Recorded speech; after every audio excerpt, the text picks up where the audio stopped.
When you look at sort of the past 30 to 40 years, it's basically been a categorical disappointment. Paul Collier, who was my PhD supervisor, wrote a fantastic book called The Bottom Billion.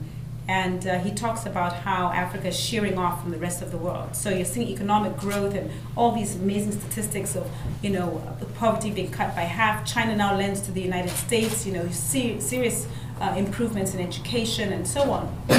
In Africa, we have per capita incomes worse than they were in the colonial period.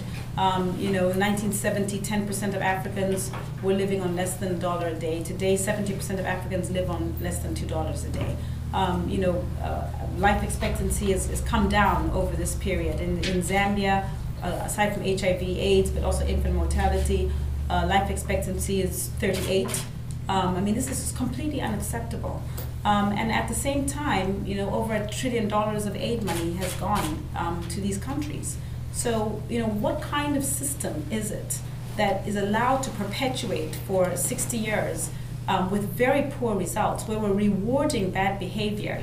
Some of these, it's shocking, and I'm sure we will get into this some more, but just go across the continent, there's still presidents who've been in power for 30 years. Some of them even longer, who've been in office, supported by the international community. Egypt is a classic example of this. But what kind of system, why should we not ask, what kind of system is it that doesn't deliver economic growth, doesn't reduce poverty? Politicians are rewarded for staying in office, even though they're not doing the right thing. But we continue to push this idea of aid, even as I said earlier, we've got no evidence that providing aid in these amounts actually works. One of the presidents said to me, Dambisa, we're completely rational. People paint African presidents like they're idiots or somehow clueless. He says, we're absolutely rational. We get paid to do nothing. Why should I be running around the world trying to talk to hedge fund managers or pension fund managers to invest in my economy when I know all I have to do is pick up the phone and we'll get more aid?